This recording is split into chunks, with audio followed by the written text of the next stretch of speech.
It seems to me, first of all, from what I understand from doctors, that's really rare. If it's a legitimate rape, the female body has ways to try to shut that whole thing down. And when it comes to establishing your worldview, I was curious, what newspapers and magazines did you regularly read before you were tapped for this to stay informed and to understand the world? I've read most of them, again, with a great appreciation for the press, for the media. But like what one specifically, I'm curious that you... all of them, any of them that have... Can demonic spirits attach themselves to inanimate objects? The answer is yes. Welcome to Twat Waffle of the Week. So, a few stories I needed to do a bit more digging on to hopefully understand. Louisiana has become impatient. As one sponsor of the bill states, quote, "No compromises, no more waiting," Gunter said. "The bloodshed in our land is so great, we have a duty to protect the least among us." End quote. And just an FYI, Reverend Brian Gunter is not a legislator, but he is a pastor at a church in Livingston. A Louisiana House committee, by a vote of 7-2, advanced a bill that decrees human life begins at the moment of fertilization. Abortion is felony murder, and the state has the right to ignore any federal law or court ruling, even the Supreme Court, that is in opposition to those claims. Any pregnant person who obtains an abortion and anyone assisting them could be charged with homicide, prosecuted, and sent to prison if convicted. Louisiana has a death penalty statute on the books. Now, while I believe there are some very fatal flaws concerning this bill, this comment raises an interesting point. Quote, "You will live in a state where the religious beliefs of a subgroup of Christians are the law, much like Iran, and if you resist, you will be arrested.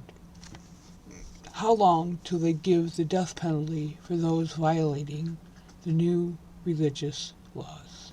End quote.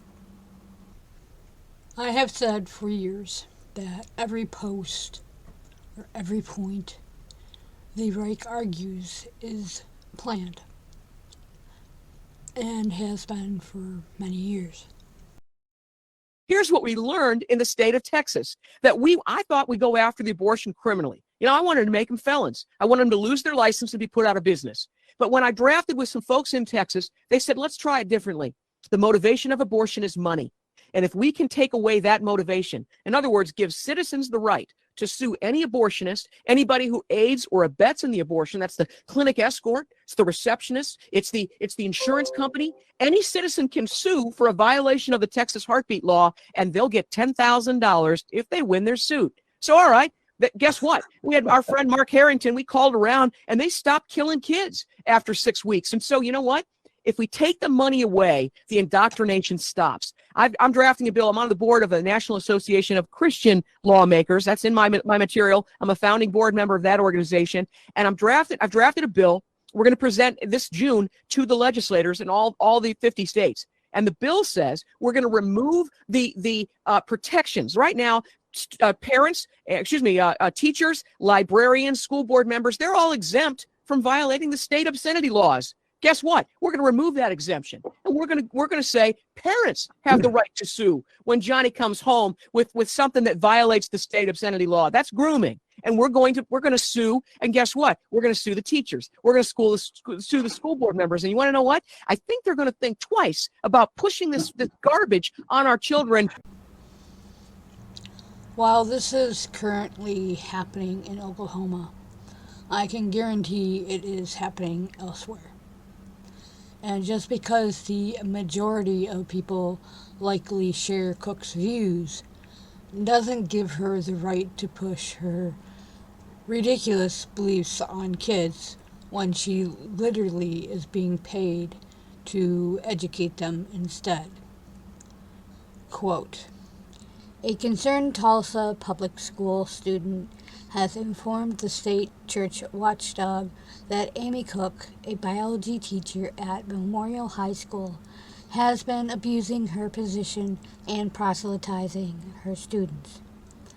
Cook reportedly set up a prayer room in the back of her classroom, which had a wall covered in prayer and Bible verses, where she encouraged her students to pray.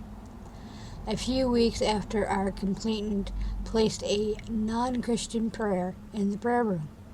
Cook reportedly pulled the person out of class and told our complainant of the need to repent or the consequences would be to burn in hell, saying that she was required to intervene as a good Christian.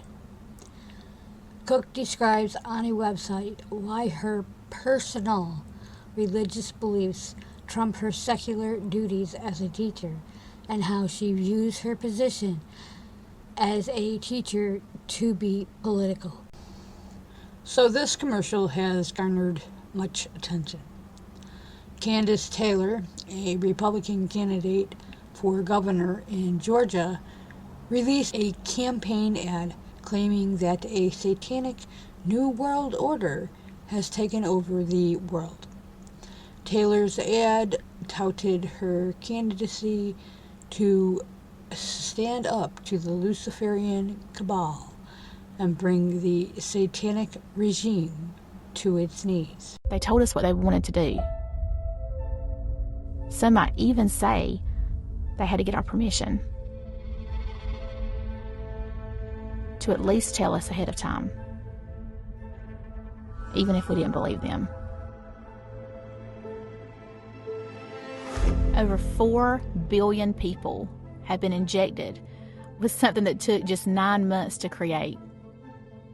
Ask yourself why. Back in biblical times, human sacrifice was a form of demonic worship.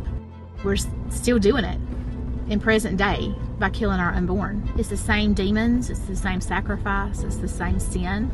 It's just a different time. This is a long shot in and of itself, running for governor against an incumbent. Why are you doing this? If we don't call things out and we don't acknowledge them and we don't take authority and take dominion over what God's given us, then we are no better than the evil ones that put it up.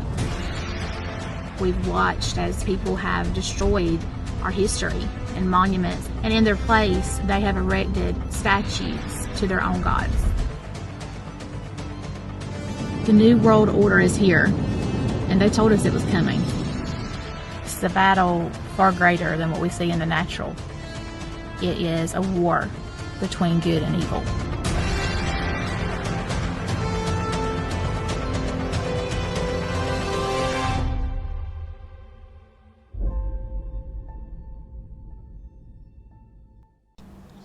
As David Pakman noted, quote, Candace Taylor releases one of the most bizarre and disturbing campaign ads in history, end quote. In less than 2 minutes, she lays it all on the line, informing us what she holds dear: anti-vax, demons, anti-Semitism, anti-abortion, dominionism, and defeating the NWO. Remember, this is a woman whose platform she proudly displays on the side of her campaign bus: Jesus, guns, babies. And a final note to this debacle: Stu Peters revealed that his film crew and executive producer, white nationalist Lauren Witzke, are responsible for producing Candace Taylor's Georgia Guidestones ad. You're going to absolutely destroy the Georgia Guidestones, demolish them, bulldoze them, and reject their demonic message once and for all. You're the only candidate willing to go head-to-head with the Luciferian cabal. You went to these Georgia Guidestones with our executive producer, Lauren Witzke, and part of our film division. How did you feel when you were there? It was overwhelming, really. You know, it's kind of surreal. And I was kind of in awe of how many people showed up there, and the people walking up there, they looked like they were walking up there trying to find something, looking for something. And, you know, in my heart, I was in the car praying, they're looking for you, Jesus. They're looking for you. And as they're looking for you, they're finding this in my state, that's in the Bible Belt, that's conservative. And it made my skin crawl. They're not looking for Jesus there. No, but they're looking for him and don't know where he is. And they're going to this satanic place, hoping to find something to satisfy that need. So that does it for today. And last week's news that caught my attention. I will be back with more for next week. Peace out, y'all.